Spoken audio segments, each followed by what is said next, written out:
আচ্ছা, একটা ব্যাপার কি ভেবে দেখেছি আমরা? হুম মানুষ নিজের টাকা খরচ করে ভূতের সিনেমা দেখতে যায়। হুম বা ধরুন রোলার কোস্টারে চড়ে গলা ফাটায়। হুম মানে জেনে শুনে ভয় পেতে চায়। ঠিক। এই যে অদ্ভুত একটা বিরোধাভাস, এটার কারণ কি? হ্যাঁ, কেন আমরা ভয়কে উপভোগ করি? এটা আসলেই খুব মজার একটা প্রশ্ন। আর আজকের আলোচনায় আমরা ঠিক এই রহস্যটাই বোঝার চেষ্টা করব। আচ্ছা, আসলে নিয়ন্ত্রিত পরিবেশে ভয় পাওয়ার পেছনে কিছু দারুণ জীববৈজ্ঞানিক আর মনস্তাত্ত্বিক কারণ আছে। জীববিজ্ঞানিক মানে হরমোনের খেলা? হ্যাঁ, মূলত তাই। আমাদের শরীর আর মস্তিষ্ক কিভাবে আসল বিপদ আর নকল বিপদের মধ্যে একটা দেয়াল তুলে দেয়, খেলাটা আসলে সেখানেই। তাহলে যখন আমরা ভয় পাই, শরীরে ঠিক কি হয়? ওই যে ফাইট অর ফ্লাইটের কথা শোনা যায়? একদম ঠিক। আমাদের শরীর তখন অ্যাড্রেনালিন হরমোন ছাড়ে, যা হার্টবিট বাড়িয়ে দেয়, আমাদের একদম সজাগ করে তোলে।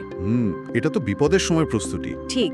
কিন্তু মজার ব্যাপার হলো, একই সাথে ব্রেন ডোপামিনও রিলিজ করে।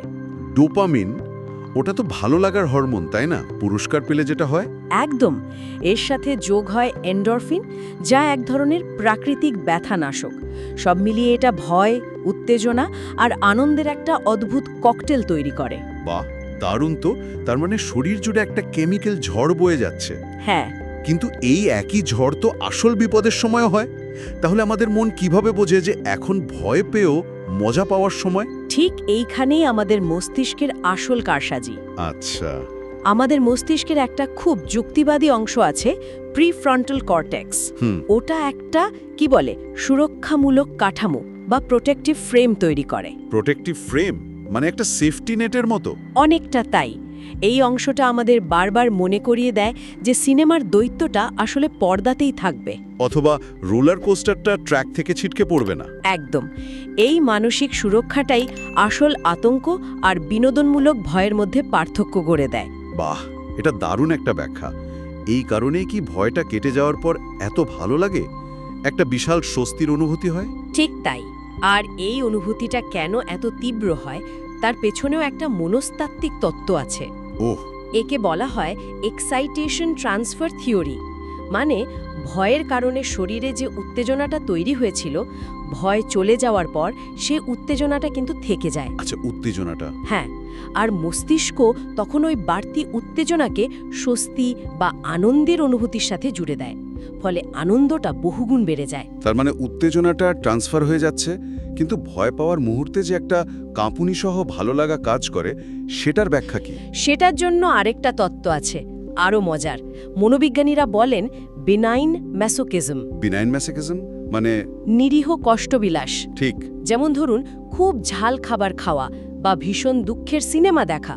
আমরা জানি এতে আসল কোনো বিপদ নেই। হ্যাঁ, ঠিক।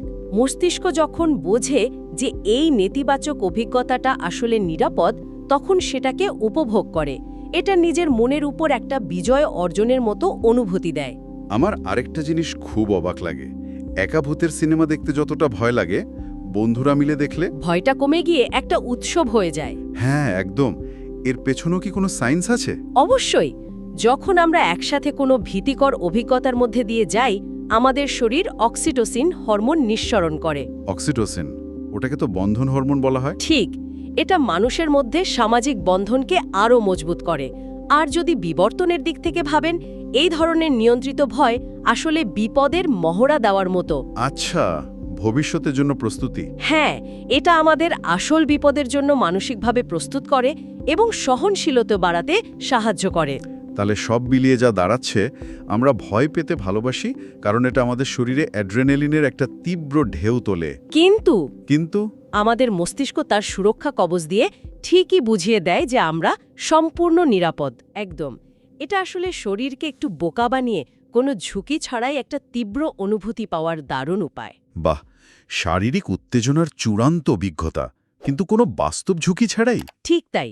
এই আলোচনা শেষে একটা ভাবনা আসছে মনে। বলুন। নিয়ন্ত্রিত ভয়ের এই আকাঙ্ক্ষা কি শুধু ভূতের সিনেমা বা রোলার কোস্টারের মধ্যেই সীমাবদ্ধ, নাকি আমাদের জীবনের অন্যান্য ক্ষেত্রেও, যেমন কোনো কঠিন চ্যালেঞ্জ নেওয়া বা সম্পূর্ণ নতুন কিছু শুরু করার মাধ্যমেও আমরা আসলে এই একই ধরনের উত্তেজনা খুঁজি?